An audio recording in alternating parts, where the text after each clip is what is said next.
მოვისმინეთ ახლახანს მარია ზახაროვას ქებათა ქება ყობახიძის მთავრობის მისამართით. ეს არქმევს თუ არა სახელს რეალურად საბოტაჟის საქმესაც და საერთოდ ამ ქვეყნის არჩევანსაც ივანიშვილის პირობებში სამწუხაროდ მე არ გულისხმობ საქართველოს მოქალაქეების არჩევანს. მოგესალმებით სოფო მეოსამბე მაყურებელს. Რა თქმა უნდა, ქართული ოცნების ნებისმიერი რუპორის სახე რო დაადოთ და ზახაროვას სიტყვები ვერ გაარჩევთ ზახაროვა ლაპარაკობს თუ ქართული ოცნების რომელიმე წარმომადგენელი ერთი და იგივე არის აბსოლუტურად. მაგრამ ისიც აი ეს მინდა რომ იმ ადამიანებს მიმართო, ვინც ქართული ოცნების რეჟიმს აძლიერებს ჯერ კიდევ და თან სურვილი აქვს რომ საზოგადოებაში კარგ ტიპად წარმოჩინდეს, ასე ვთქვათ. ეგეთები ჯერ კიდევ არსებობენ, ვინც რაღაც ბიუროკრატიულ აპარატს ქართული ოცნების აძლიერებს, ეგრეთ წოდებულ სამინისტროებში მაღალ თანამდებობაზეა და ფიქრობს თავისთვის, რომ ნუ არა უშავს რა ეს ამ ვითარებასაც გადალახავს ეს ქვეყანა და მე მაინც კეთილი სახელით დავრჩები საზოგადოებაში. ეგეთი ხალხი არსებობს და აი მაგათ მინდა რომ ისინი მინდა დაუკვირდნენ ამ ყველაფერს, რომ საქართველოს სახელმწიფოებრიობის დაუძინებელი მტერი, აი რატო ისეთ ეს ადამიანები, იმიტომ რომ ეს ხალხი მორალურ კომპრომისებზე მიდის საკუთარ თავთან, საკუთარი სინდისის ხმას ახშობს და ფიქრობს, რომ კეთილდღეობის გამო, იმის გამო, რომ ფულს აძლევს ბიძინა ივანიშვილი ქეშად ხშირად, იმის გამო, რომ ეს ეძვირფასება ეს მათი რაღაცა კარიერული წინსვლები და სინამდვილეში აძლიერებენ სისტემას, რომელიც ძირს უთხრის ამ ქვეყნის სახელმწიფოებრიობას, აი ეგ ხალხი უნდა დაფიქრდეს და ეგეთი ხალხი ბევრ სამინისტროში არის სხვათა შორის. საგარეო საქმეთა სამინისტროში, განათლების სამინისტროში, ეკონომიკის სამინისტროში, ბევრგან. და მაგ ხალხმა უნდა იცოდეს, რომ საქართველოს სახელმწიფოებრიობის მტერი კრემლი, ზახაროვას პირით ხო კრემლი გველაპარაკება სინამდვილეში, ხო? ფორმალურადაც და არაფორმალურადაც, ხო, სპიკერია პირდაპირ, ხო? ეს ხალი რას ამბობს, რომ ყობახიძე არის საქართველოს პრემიერ-მინისტრი, ამას უსვამს ხაზს, იმიტომ რომ ლეგიტიმაციის კრიზისი აქვს და აძლიერებს ამით ქართულ ოცნებას. მეორე ამბობს, რომ სუვერენული ხელისუფლება, სუვერენული სახელმწიფო, ამ ფსევდოსუვერენულობის, სუვერენული დემოკრატიის ცნება ხო რუსეთში გამოიგონეს, ეხლა რითიც ივანიშვილის ეგრეთ წოდებული ხელისუფლება სარგებლობს. აი ამ სიტყვას უსვამს ხაზს, ხო? შიდა საქმეებში ჩარევაო, რამხელა ცინიზმია, წარმოიდგინეთ, ხო? რუსეთი რომ ლაპარაკობს ამას დასავლეთზე საქართველოს მისამართით. საქართველოსთან დაკავშირებით რუსეთი ლაპარაკობს შიდა საქმეებში ჩარევაზე, წარმოიდგინეთ, რომელიც ბომბებს ესვრის ამ ქვეყანას, ხო? ამ ქვეყნის 21% ოკუპირებული აქვს და აჩოჩებს ამ ეგრეთ წოდებულ საზღვარს ცოცავი ოკუპაციის სახით კიდე და კიდე მე ტერიტორიას ისაკუთრებს, ხო? ეს იმპერია, რომელმაც მარტო 90-იანებში და 2008-ში კი არა, მთელი 1801 წლიდან მოყოლებული საუკეთესო თაობები გაჟლიტა ამ ქვეყნისა, საქართველოსი, ხო? პირდაპირ ბუკვალურად მოკლა ამ ქვეყნის საუკეთესო თაობებში ხალხი, ვისაც სახელმწიფო უნდა შეექმნა ამ მიწაზე, დახოცა ეგ ხალხი, გადაასახლა, აწამა. აი ეგ ამბობს, ეგ აქებს, აი ეს იმპერია და ამ იმპერიის წარმომადგენელი მარია ზახაროვა აქებს ქართული ოცნების რეჟიმს, იმეორებს იმ გზავნილებს, რა გზავნილებზეც ის რეჟიმი, სუვერენიტეტის ფსევდო-კვაზი სუვერენიტეტი, რაღაც შიდა საქმეებში ჩაურევლობა, ეუთოს საკითხი, ეუთოს საპარლამენტო ასამბლეის ჰააგის დეკლარაციაზე, რასაც ქართული ოცნება ამბობს, ხო ზუსტად იგივე გაიმეორა მარია ზახაროვა. ოღონდ რომელი თანმიმდევრობით საიდან მოვიდა ეს დირექტივა ამ თანმიმდევრობით ეგ კიდევ საკითხავია. უნებრივია, კაცო, ამათ ხო პირდაპირ დაწერილი ტექსტები მოსდით კრემლიდან, რასაც მე თუთიყუშებივით იმეორებენ. ჩვენ როდესაც ხანდახან გვეჩვენება, რომ ამათ ცოტა ხო დაუცურდათ, აი ხა რასაც ლაპარაკობენ, ამას ხო შეუძლებელია რომ ნორმალურად მოიფიქრონ. შეუძლებელია ეს მოგივიდეს აზრად საქართველოს მოქალაქეს ხელისუფალი რომ იქ უწოდებს საკუთარ თავს და ყოველდღე იღვიძებდნენ ამის სურვილით რომ ეს სისულელები იძახო. სიგიჟეებს როცა ლაპარაკობენ, ჩვენ ხო ჯერ კიდე გვიჩნდება შეკითხვა, ნუ თუ რატო შეიძლება ამ სიგიჟეს ამბობდეს? და სინამდვილეში ამბობს იმიტომ რომ გულისხმობ ქართული ოცნების თუთიყუშებს, რომ კრემლიდან მოდის დაწერილი გზავნილები, პირდაპირ დაწერილი message box-ი და ესენი არიან დაქირავებული ხალხის სინამდვილეში, კრემლის დაქირავებული აგენტურა. ჩვენ რატო გვეძახიან აგენტურას? იმიტომ რომ რაც თვითონ არიან, სხვას უნდა დააბრალონ და თვითონ ეს ხალხი არის კრემლის დაქირავებული აგენტურა, რომელსაც მოდის დაწერილი გზავნილი და იმეორებს. ეუთოზიც ეგრე იყო. ეუთო რატო ეტკინაც იცი ყველაზე მეტად, იმიტომ რომ ეუთოს დეკლარაციამ და რეზოლუციამ, რომელიც ამ დეკლარაციის ნაწილი იყო საქართველოსთან დაკავშირებით, ლავირების სივრცე მოუსპო პრაქტიკულად ივანიშვილის რეჟიმს, ხო? ივანიშვილის რეჟიმი ჯერ კიდე ცდილობს, რომ თავი არ გაიფორმოს როგორც კლასიკური რუსული ავტოკრატია და სამწუხაროდ ჩვენ გარშემოც არის ხალხი, ვინც ჯერ კიდე იმეორებს, ჩვენ ფლანგზე უგულისხმობ, რომ ეს მაინც ხო ჯერ ბელარუსი არ არის, ეს ხო ჯერ მაინც იმ ტიპის იმ ხარისხის ავტოკრატია არ არის. როგორ არ არის? აბა რა არის სინამდვილეში, ხო? ქართველი ხალხი რო არ გატყდა ეს ხო იმას არ ნიშნავს, რომ ბელარუსში რაც მოხდა, ის არ გაუკეთებია ქართულ ოცნებას. როგორ არ გაუკეთებია? ტაქტიკების დონეზე, ოპერატიული გეგმების დონეზე ერთი და იგივე აკეთეს. მაგალითად, საწამებელი ინფრასტრუქტურა რო შექმნეს რუსთაველის გამზირზე და 500-ზე მეტი ადამიანი რო მარტო ნოემბერი-დეკემბრის აქციების დროს აწამეს, ეს მაგათ კი არ მოუფიქრებიათ. ჩამოყვანილი ყავდა ბელარუსული სქემა იყო გადმოკოპირებული. ნახონ, აი ეს ხო ღია წყაროების ანალიზის შესაძლებელია, ამას ოპერატიული წვდომა არ ჭირდება რაღაცაზე, ხო? როგორც იყო რუსეთში, როგორც იყო ბელარუსში, ზუსტად იგივე ტაქტიკების, ოპერატიული სქემის დონეზე იგივე გადმოიტანეს და იცით რატო ვიღაცებს ჯერ კიდე რჩებათ განცდა, რომ ეს ხო ჯერ ბელარუსი არ არის, ქვეყნის შიგნითაც და გარეთაც, იმიტომ რომ ქართველი ხალხი გაცილებით უფრო ბრძოლის უნარიანი გამოდგა, ვიდრე ბელარუსში საზოგადოება გამოდგა. მათ შორის პოლიტიკური კლასიც უფრო ბრძოლის უნარიანი გამოდგა. ფაქტია ეს, ხო? პოლიტიკური კლასის განადგურება, რო ამბობენ, რომ ესეთი მომწონს, ესეთი არ მომწონს, ბუნებრივია. ადამიანი თვითკრიტიკული უნდა იყო მუდმივად, ხო? და არ არსებობს არავითარი ობიექტური მიზეზი, რომელიც შენ სისუსტეს გაამართლებდა ამ ბრძოლაში, მაგრამ ისიც ხო ფაქტია, რომ ყველაფერი იმის მიუხედავად, რაც ბელარუსში ქნეს და რუსეთში ქნეს, აი ამის მიუხედავად და იგივე გააკეთეს აქაც. პოლიტიკური კლასი ვერ გატეხეს და რაც თავარია ხალხი, საზოგადოება ვერ გატეხეს. საზოგადოება მედეგი აღმოჩნდა. ამ თვალსაზრისით უკრაინასთან პარალელი გაცილებით უფრო რელევანტურია საქართველოსთან მიმართებით, ხო? იმიტომ რომ უკრაინულმა სინამდვილეში ეს უკრაინის სამხედრო წარმატება, რომელიც ბოლო პერიოდის განმავლობაში ხილული გახდა, რაზე დგას? რა თქმა უნდა დგას არმიაზე, პოლიტიკურ ხელმძღვანელობაზე, მაგრამ უპირველეს ყოვლისა პოლიტიკურ არჩევანზე არ გაქცევაზე, ალბათ. მაგაზეც, მაგრამ უპირველესად დგას საზოგადოებაზე, უკრაინელ ხალხზე, რომელიც არ გატყდა და თქვენ თუ გონიათ რამე განსხვავებული ბრძოლა მიდის აქ, მიუხედავად იმისა, რომ იქ ომის ცხელი ფაზაა, აქ მიდის ჰიბრიდული ომი.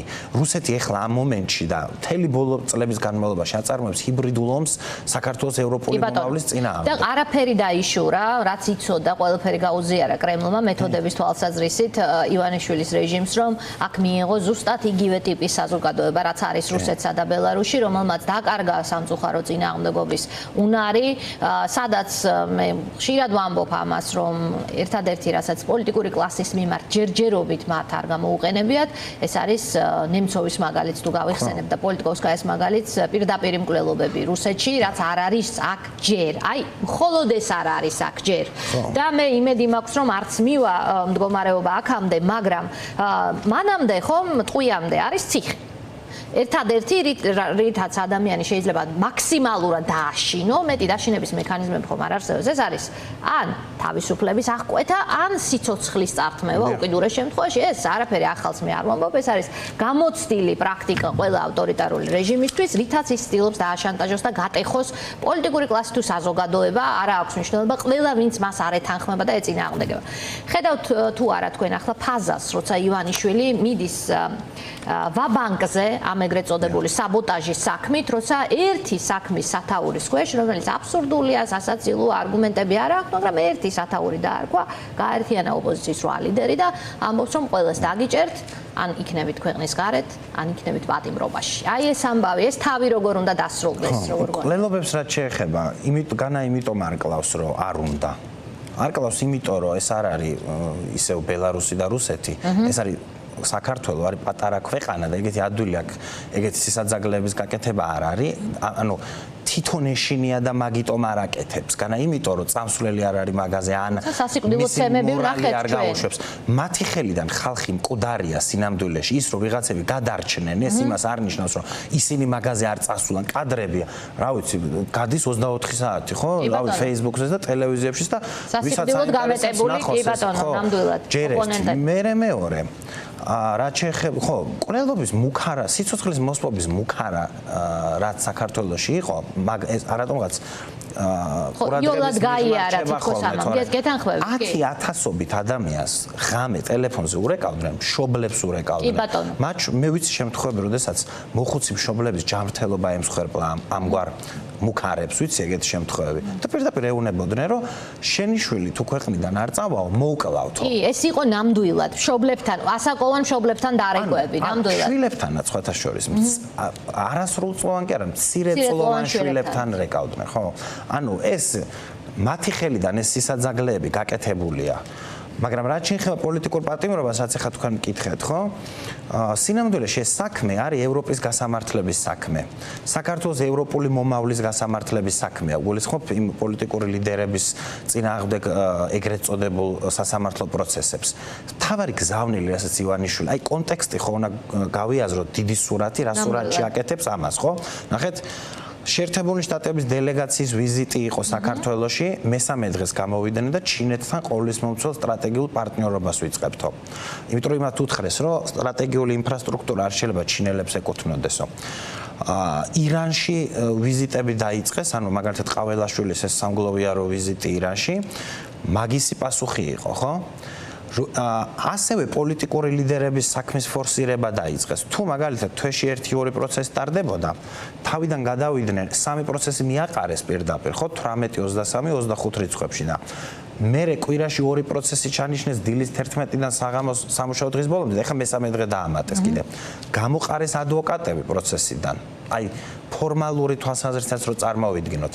ეს არის პროცესი, საიდანაც ადვოკატები გამოყარეს. ეხლა პროცესი მიდის ესე, ნახეთ, ზის ეგრეთ წოდებული მოსამართლე, ეგრეთ წოდებული პროკურორი და სახაზინო ადვოკატები. ანუ სამივე მხარე პროცესის, ხო, როგორ მართლმსაჯულება როგორია, ხო, არის ბრალდების მხარე, დაცვის მხარე და სასამართლო. ეხლა არის მოცემულობა, სადაც მარტო კოცები არიან და თან დახურეს, თან საზოგადოებას არ აყურებინებენ. იცით რატო? იმიტომ რომ თუ მათივე მომხრეების ნაწილიც კი ტელევიზორში ნახავს, რომ მარტო კოცები, ანუ სასამართლო პროცესი დარბაზე გადააქცეს ადგილად, სადაც მხოლოდ რეჟიმის წარმომადგენლები იღებენ გადაწყვეტილებებს. მათ მომხრეებშიც გამოიწვევდა, ჩემი აზრით, ეს მინიმუმ კითხვის ნიშნებს, რომ ეს რა არის, მინიმუმ. ამიტომ დახურეს პროცესი. სხვათა შორის საბჭოთა კავშირის დროსაც კი პროცესების მნიშვნელოვანი ნაწილი იყო საჯარო. სერიოზულად გეუბნებით, აი მაგალითად სტალინისტურ პერიოდშიც ნაწილი პროცესებისა იყო საჯარო. ამათ დახურეს მთლიანად ეს პოლიტიკური პროცესები. და გამიზნულება რა არის? იცი, ერთი გამიზნულება არის, რომ ზახაროვას რო დაუბრუნდეთ ისევ. თუ ლოგიკურად დაფიქრდები, რომ კაცო, შენ თუ ამერიკასთან დალაგება გინდა, შენ თუ ევროპასთან დალაგება გინდა, ამას რატო აკეთებ მაშინ? და ლოგიკურად ამ შეკითხვას პასუხს ვერ გასცემ, მაგრამ როგორც კი შემოიტან ცვლადის, უბრალოდ X-ის მაგივრად ჩასვავ რუსეთს, ყველაფერი ლაგდება. თუ ჩავთვლით, თუ მოცემულობად მივიღებთ, რომ ეს ხალხი თავის თავს კი არ ეკუთვნის, კოცებს გულისხმობ, დავალებას იღებს რუსეთიდან და რუსეთის წარმომადგენლობაა საქართველოში და არა საქართველოს ხელისუფლება. მაშინ ყველაფერი თავის ადგილზე დგება, იმიტომ რომ რუსეთს არ უნდა საქართველოს სტრატეგიული პარტნიორობა შეერთებულ შტატებთან, რუსეთს არ უნდა საქართველოს ევროკავშირში გაწევრიანება, რუსეთს არ უნდა საქართველოს ნატოში გაწევრიანება და ამის თვალსაჩინო მაგალითი იყო ანკარას სამიტი, სადაც საქართველო არ იყო. რუსეთს უნდა რომ საქართველო იყოს კორუმპირებული ქვეყანა, კორუფცია რუსეთისთვის ძალიან მნიშვნელოვანია, იმიტომ რომ მისი სტრატეგიული ამოცანებისთვის ეს აუცილებელი წინაპირობაა. რუსეთს უნდა რომ საქართველოში არ იყოს ადამიანის უფლებები დაცული, დაიმსგავსოს ეს ქვეყანა. ჩვენთან პრობლემა რა ქონდათ მუდმივად, ხო? რომ ეს იყო დემოკრატია. ხო, რატო გაირო დგას იმაში, რა ქვია, მოსკოვში და ქთამს რო ართმევს რუსეთის მოქალაქეს, რატო საქართველოში რატო უნდა არსებობდეს საპატრულო პოლიცია, რომელიც ქთამს არ იღებს და რაღაცა ლამაზად ჩაცმულია და კარგი მანქანით დადის რუსეთში მიწის გასაფორმება, რუსეთში სხვათა შორის მიწა რო გაიფორმო, იმდენივე ქრთამი უნდა გადაიხადო, რაც ღირს ეს მიწა თვითონ. ხო და აქ რა ვიცი, აი იუსტიციის სახლების რეფორმის ფონზე და ზოგადად საჯარო სექტორში განხორციელებული ცვლილებების მერე ვარდების რევოლუციის შემდგომ მაღალ დონეზე აწყობილი სახელმწიფო აპარატი იყო. როგორ რუსეთში პუტინი რო არის, თაობები გაიზარდა და ისევ პუტინია პრეზიდენტი. აქ რატო უნდა იცვლებოდეს ხელისუფლებები დემოკრატიული გზით, არჩევნების გზით? ხო, გასაგებია, ყველა ინტერესი ემთხვევა რუსეთის ინტერესს და ჩვენ რომც არ შევიდეთ ვადნოგი გამ სპეკულაციაში, ზოგი ამას შესაძლოა სპეკულაცია ჩათვლის, რომ მოსდის თუ არა მას კონკრეტულად დირექტივები ყოველ დილით მოსკოვიდან, შედეგობრივად რომ შევხედოთ, ყველა ეს ოცნება რუსული აღთინა ივანიშვილმა, ხომ? დააშორა ნატოს, დააშორა ევროკავშირს, დააშორა შეერთებულ შტატებს, სტრატეგიული პარტნიორობაც არ დააკარგინა ყველაფერი, რასაც თაობების განმავლობაში დასავლური მიმართულების გზაზე ეს ქვეყანა აღწევდა. და მივიდა წერტილამდე, როცა ხალხი, რომელიც ამას ამბობს ხმამაღლა და არა მარტო ქვეყნის შიგნით, არამედ ქვეყნის გარეთაც პარტნიორებს ეუბნება, რომ ჩვენ არა პოლიტიკური კლასი, არა ვართ თანახმა საზოგადოებასთან ერთად, რომ აქ გაფორმდეს რუსეთი, ამ ხალხს იჭერს, რომ არ ყავდეს არავინ, ვინც შეეწინააღმდეგება. ევროპას ასამართლებს ამ საქმით, პოლიტიკური ლიდერების საქმით, ასამართლებს საქართველოში ევროპულ იდეას. ევროპული იდეა ზის განსაჯელის სკამზე სინამდვილეში იქ. იქ ხო და ვისი ხელით ეს ძალიან მნიშვნელოვანია. ჩვენები ხო იქ არ დადიან, ან იშვიათად დადიან, ხო? მაგრამ მუდმივად რაც იქ არის იმ დარბაზში, ეს არის საქართველოს ევროპული იდეა, რომელიც რუსულმა ხელისუფლებამ დასვა განსაჯელის სკამზე. ეს არის რეალობა. სპეკულაცია ეს არ არის. რუსეთს რა უნდა? ნახეთ, ვინმეს მართლა გონია? აი ქართული ოცნების ხარდამჭერსაც კი არ მგონია ეგონოს, რომ რუსეთს უნდა რომ საქართველოს როგორც ტერიტორიული ერთეული მიიერთოს. ეს არ უნდა რუსეთს. რუსეთს უნდა საქართველოს დესუვერენიზაცია. რას ნიშნავს სუვერენიტეტი? სინამდვილეში პაპუაშვილის სუვერენიტეტი კი არა, ნამდვილი სუვერენიტეტი ნიშნავს სახელმწიფოს უნარს, რომ დამოუკიდებლად მიიღოს გადაწყვეტილებები საშინაო და საგარეო პოლიტიკაში. არსებობს ერთი ადამიანიც კი საღჭკუაზე მყოფი ამ ქვეყანაში, ვისაც მიაჩნია, რომ რუსეთის გარეშე რაიმე ტიპის სტრატეგიულ გადაწყვეტილებას იღებს ივანიშვილის საგარეო ასპარეზზე. ეგეთი ადამიანი არსებობს, შემზედ არ არსებობს და დესუვერენიზაცია ქვეყნის ზუსტად მაგას გულისხმობს და ასევე აი როგორც აგენტებზეა, თვითონ რო აგენტები არიან და სხვას რო ეძახიან აგენტებს, სუვერენიტეტის თემაც მაგიტო შემოიტანეს ზუსტად, იმიტომ რომ თვითონ რასაც აშავებენ, თვითონ აკრობენ საქართველოს სუვერენიტეტს, ეს ვიღაცა სხვას უნდა დააბრალონ. ეს არის ყველაზე პრიმიტიული პოლიტექნოლოგიური ხრიკი, რასაც ჩვენ აკეთებს, სხვას დააბრალო. ბატონო გიგო, ჩვენ ახლა ეს საუბრის დიდი ნაწილი დავხარჯეთ იმაში, პრინციპში, რომ საზოგადოებისთვის კიდევ ერთხელ გვეთქვა რეალურად რა მმართველობის სისტემა მივიღეთ და რატომ მივიღეთ ასეთი მმართველობის სისტემა, ვის ინტერესია ეს ყველაფერი, მაგრამ დავუბრუნდები საბოტაჟის საქმე აგვისტოს ბოლო გადაწყვეტილება ან და ციხე ან ქვეყნის გარეთ წასვლა, ეს ორი არჩევანი და შემდგომი არის პოლიტიკური პარტიების აკრძალვის ანონსი, რომელიც ალბათ სისრულეში მოვა. ყოველ შემთხვევაში ასეთი დაპირება არის მათი მხრიდან. ამ ფონზე ისე ბრძოლის სტრატეგია ოპოზიციის ფლანგზე. რა არის ეს ბრძოლის სტრატეგია? კლავ რომ დავუბრუნდეთ ალიანსის თემას, დიდი ოპოზიციის გაერთიანების თემას, რომელიც არ გამოვიდა, რომელიც ბევრს მიაჩნია, რომ საჭიროც არ არის და ასე შემდგომ. აი ასეთ ფორსირებულ რეჟიმში რეპრესიული ნაბიჯების გადადგმის პასუხად ჭირდება თუ არა კიდევ უფრო ძლიერი სტრატეგია ან რამე ახალი, ან ეს მუშაობს თქვენი აზრით, რაც ახლა გვაქვს? არავით არის სხვა სტრატეგია გარდა წინააღმდეგობისა ქვეყნის შიგნით საერთაშორისო წნეხის მაქსიმალურად გაზრდისა და პოლიტიკური ალტერნატივის შეთავაზებისა ქართული ხალხის არ არსებობს. სხვა სტრატეგია არ არსებობს. ვინმე თუ მოიფიქრებს და დაგვაჯერებს აი სხვა სტრატეგიის სისწორეში უკეთესობაში, ბუნებრივია რომ ჩვენ ნებისმიერ ამიდიას მივიღებთ. წინააღმდეგობის კონსოლიდირებას უგულისხმობ ამ შემთხვევაში. აი ნახეთ რისი თქვა მინდა. სხვა სტრატეგია არ არსებობს. შეკითხვები ხშირად, ამ თქვენ შეკითხვას ბუნებრივია არ გულისხმობთ. იგულისხმოთ არ არის ეს შემთხვევა. შეკითხვები იმასთან დაკავშირებით ხშირად სამწუხაროდ ეს სწორი სტრატეგია თუ არა, ჩემთვის გავს ხოლმე 2022-2023 წლებში ბახმუტის ბრძოლების დროს, როდესაც სიტუაცია იყო გაჭედილი, უკრაინელებს რო საკუთარი თავისთვის დაესვათ შეკითხვა. ნუ თუ ჩვენი სტრატეგია წინააღმდეგობასთან დაკავშირებით სწორია. არა ტაქტიკა, არამედ სტრატეგია. ტაქტიკის საკითხი იცით რა არის? ასიმეტრიული იქნება ომი თუ კონვენციური, დრონების გამოყენებით ვიბრძოლებთ თუ რაღაცა ავიაგამანადგურებლების მეშვეობით, ეს ტაქტიკის საკითხია.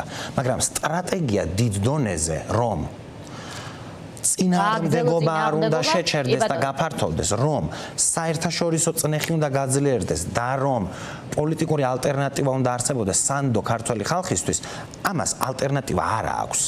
უბრალოდ არ აქვს. ეხლა ნახეთ, ეხლა ხო, რაც შეეხება, ეხლა ეს როგორ უნდა მოვიდეს მოქმედებაში.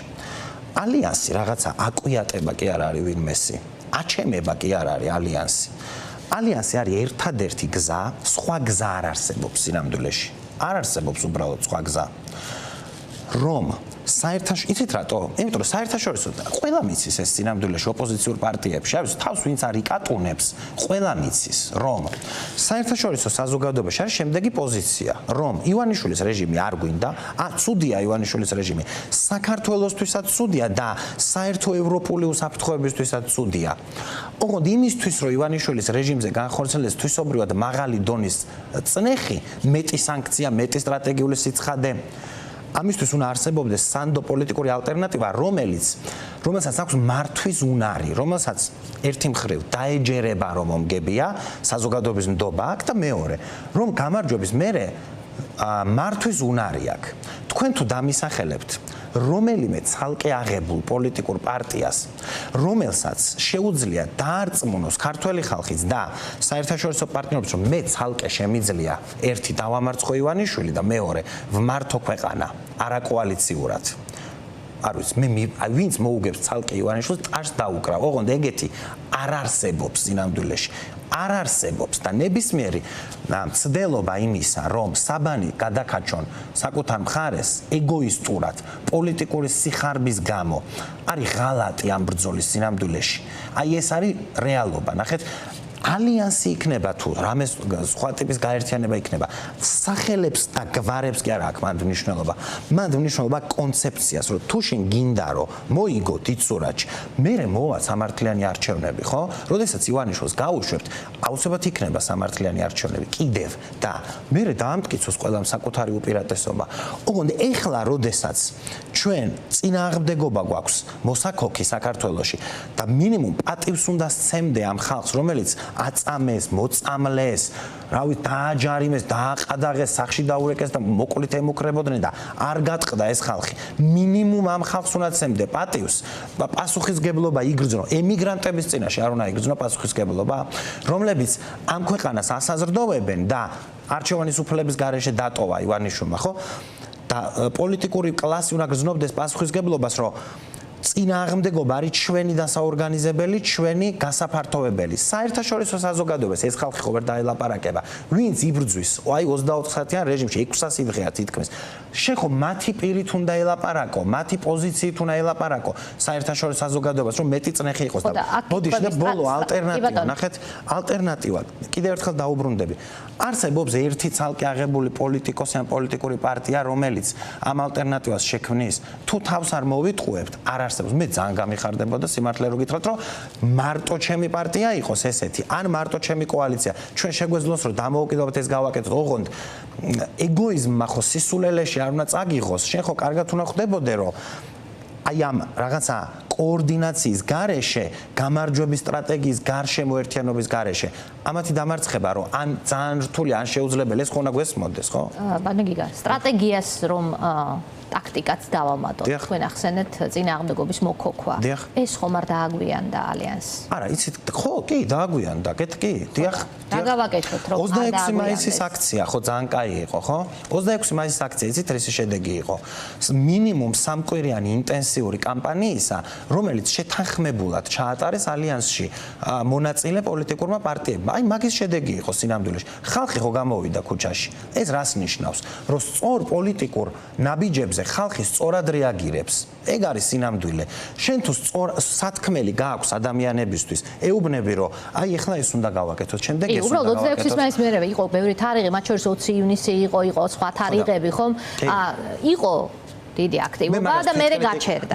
მაგას საკუთარი თავის და ალიანსის და რამ გააჩერა ეს? თავმომწონეობით კი არ ვარ. აი მაგ სისულელეებმა, ამ სისულელეებმა სინამდვილეში. რისი დროც ეხლა არ არის. ეხლა მაგ სისულელეების დრო არ არის. ამას იმიტომ კი არ ვყვები 26 მაისს ამბავს, რომ ან თავი შევიქო, ან ალიანსი შევიქო. პირიქით. ეს 26 მაისი იყო ნდობის გამოცხადება ალიანსის მიმართ, რომელიც სამწუხაროდ ჯერ უნდათ ვერ იქნა გამოყენებული, მაგრამ მე იმედი მაქვს, რომ ამ ტიპის კოორდინაციის და თანამშრომლობის სივრცე ჯერ კიდე არსებობს. არათუ იმედი მაქვს, დარწმუნებული ვარ, რომ მარტო ის პოლიტიკური პარტიები მოიგებენ, ვინც ამ პასუხისგებლობას გაიაზრებენ და ვისურვებ, რომ რაც შეიძლება მეტმა გაიაზროს ეს პასუხისგებლობა.